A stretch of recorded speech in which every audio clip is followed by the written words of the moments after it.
అందరికీ నమస్కారం. నేను శిరీష. ఈరోజు మనతో పాటు ఉన్నారు ప్రముఖ ఆధ్యాత్మికవేత్త ప్రొఫెసర్ డాక్టర్ ముల్లపూడి సత్యనారాయణ మూర్తి గారు. గురుగారితో మాట్లాడదాం. గురుగారు నమస్కారం. నమస్కారం అమ్మా శిరీష.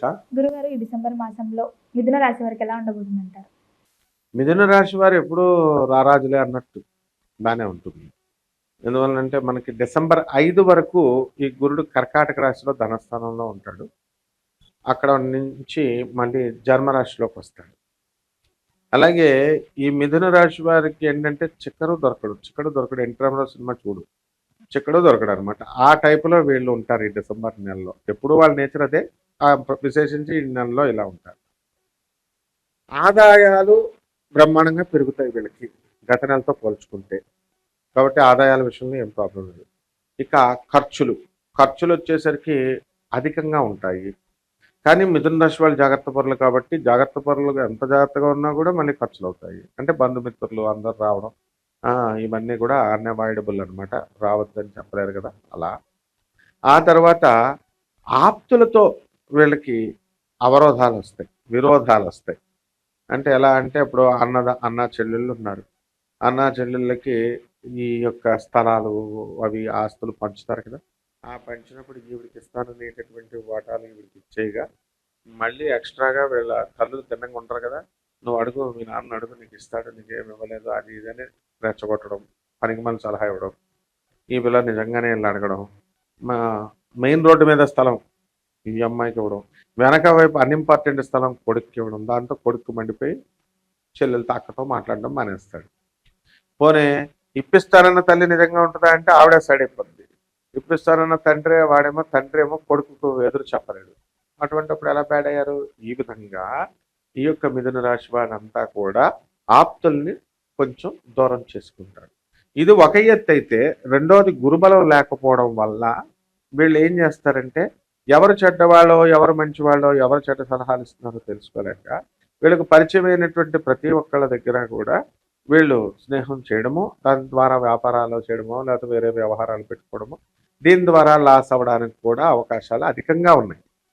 కాబట్టి ఈ యొక్క మిథున రాశి వారికి వైఫ్ అండ్ హస్బెండ్స్కి ఎలా ఉంటుంది భార్యాభర్తల మధ్య అనుబంధం అంటే ఏ రాశి వాళ్ళకి కూడా ఏం తిక్కుగా ఉండదు.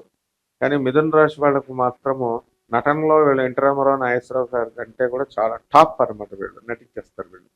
కాబట్టి వీళ్ళ సంసారాల విషయంలో వాళ్ళకి ఇష్టం ఉన్నా లేకపోయినా లోపల ఆ బయట కోపం ఉన్నా లేకపోయినా బయట చెప్పుకోలేక ఎలాగో కాంప్రమైజ్ అయ్యి బయటకి ముందుకు వెళ్ళిపోతూ ఉంటారు మిథున రాశి వాళ్ళు.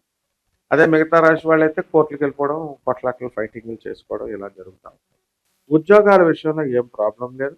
అలాగే విదేశాలకు వెళ్ళాలండి, మేము ఇతర ప్రాంతాలకు వెళ్ళి ఎంజాయ్ చేయాలండి అనుకునే ఒక బ్యాచ్ ఉంటుంది.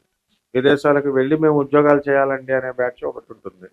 మొత్తం మీద వీళ్ళ యొక్క కోరికలు అనేటటువంటివి తీరడానికి అవకాశాలు అధికంగా ఉన్నాయి. కాబట్టి ఈ మిథున రాశి వాళ్ళు అన్ని విధాలుగా కూడా మనం ఓవరాల్గా బాగానే ఉందని చెప్పాలా. నిజమైనటువంటి స్నేహితులను పోగొట్టుకుంటారు. అలాగే నిజమైనటువంటి బ్రదర్స్, మంచి అన్నదమ్ములు వాళ్ళతో విరోధాలు తెచ్చుకుంటారు. అలాగే మిథున రాశి విద్యార్థులను మనం తీసుకున్నప్పుడు ఈ విద్యార్థులు చాలా ఎక్కువగా కష్టపడి చదవాలి. ఎందుకంటే గురుబలం తక్కువగా ఉంది. అలాగే ఈ రాశి వారికి మా క్యాంపస్ ఇంటర్వ్యూస్ ఇదైతే జాబులు రావాలి కదా. మరి ఆ ఇంటర్వ్యూస్లో మరి మాకు జాబులు వస్తాయా రావా అండి అనుకునేటటువంటి వాళ్ళందరికీ కూడా ఉద్యోగ వ్యవస్థలో ఉన్న వాళ్ళకి ఎలా ఉండబోతుంది అంటారు? ఎవరైనా ఉద్యోగం మారాలనుకుంటే అసలు ఈ మాసంలో మారొచ్చు అంటారా? ఉద్యోగాల్లో మనకి ధనము అనేటటువంటిది డిసెంబర్ 5 వరకు బాగుంటుంది. డిసెంబర్ 5 తర్వాత కర్కాటక రాశి నుంచి జన్మంలోకి వచ్చినటువంటి కారణంగా మనకి అంత ఇదిగా ఆదాయాలు అయితే వస్తాయి, కానీ అంత సంతృప్తికరంగా ఉండవు. అంటే ఇప్పుడు చేస్తున్నటువంటి ఉద్యోగం ఏదైతే ఉందో ఆ ఉద్యోగం సంతృప్తికరంగా ఉండదు. కేవలం మనీ అనే కాకుండా సాటిస్ఫాక్షన్ కూడా ఉండాలి, జాబ్ సాటిస్ఫాక్షన్. ఆ జాబ్ సాటిస్ఫాక్షన్ అనేటటువంటిది ఈ నెలలో వీళ్ళకి తక్కువగా ఉంటుంది. అయితే వీళ్ళు ఈ యొక్క మిథున రాశి వాళ్ళకి మనకి గురుడు మెయిన్ రాజ్యాధిపతి అయినటువంటి ఆ యొక్క గురుడు మనకి అంత స్ట్రాంగ్గా లేడు. కాబట్టి డెఫినెట్గా ఉద్యోగం మారాలి అనేటటువంటి ప్రపోజల్ వస్తుంది. అయితే వీళ్ళు వెళితే ఆ జాబ్ రాదు. కాబట్టి అందుకని చక్కగా మూసుకొని ఇప్పుడు చేస్తున్నటువంటి జాబ్ చేయడమే మంచిది. ఆ తర్వాత ట్రయల్స్ అవన్నీ కూడా ఇప్పుడు చేయకూడదు. ఇంకా టైం ఉంది. మే 14 తర్వాత దాటిన తర్వాత చేయాలి. 2026 సంవత్సరంలో చేయాలి. అప్పుడు సక్సెస్ వస్తుంది. అలాగే గురుగారు ఎవరికైతే వివాహం జరగలేదు, వివాహ ప్రయత్నాలు చేస్తున్నారు, వారికి వివాహ యోగం ఉందంటారా? అసలు వివాహాలలో మిథున రాశి వారిది చాలా విచిత్రమైనటువంటి రాశి.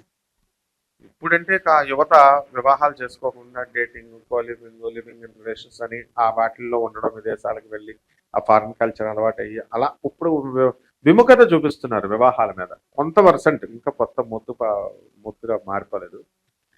అయితే వీళ్ళందరికీ ఫాస్ట్గా ఆల్రెడీ అంతకు ముందే మేము పెళ్ళిళ్ళు విషయంలో ఫాస్ట్ స్టెప్స్ వేసిన వాళ్ళు మిథున రాశి వాళ్ళు. ఏమంటారంటే భార్యాభర్తలు ఇద్దరు ఉద్యోగాలు చేస్తున్నారమ్మా. ఉద్యోగాలు చేసుకుంటున్నారు, కాపురం చేసుకున్నారు, పెళ్లి చేసుకున్నారు, బాగున్న వాళ్ళు నేను ఫ్యాక్టరీ పెడతాను అని భర్త చేత ఏదో బిజినెస్ పెట్టించుకుంటుంది. బిజినెస్ పెట్టించుకుంటే బిజినెస్ లాస్ వచ్చింది అనుకో, లాస్ వస్తే అతను న్యాచురల్గా హర్ట్ అవుతాడు కదా, కొద్దిగా ఉంటుంది కదా ఫీలింగ్, డబ్బులు పోయినాయని ఏడుపు ఉంటుంది కదా.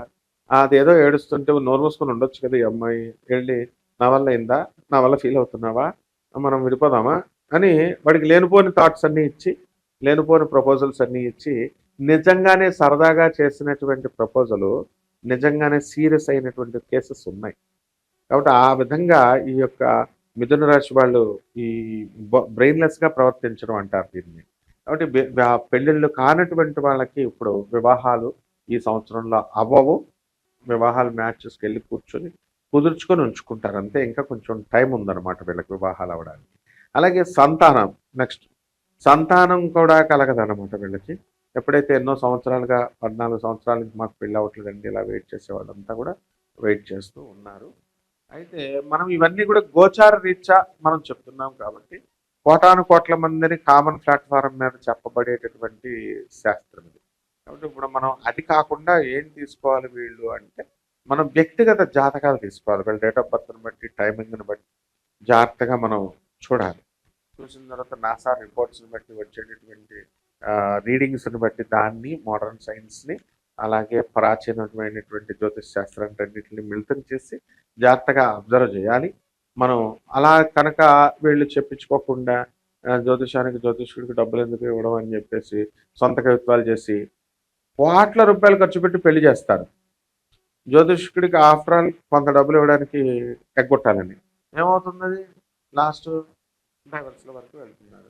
వివాహం చేసిందంతా వేస్టే కదా. ఆ విధంగా కాకుండా వీళ్ళు డెఫినెట్గా వీటిని సీరియస్గా తీసుకోవాలి. కొంతమంది ఒక బ్యాచ్ ఉంటారు, మేము జ్యోతిషాలు నమ్మం కానీ బ్యాచ్ ఎందుకు చేసుకోవాలనుకుంటున్నాం అంటారు.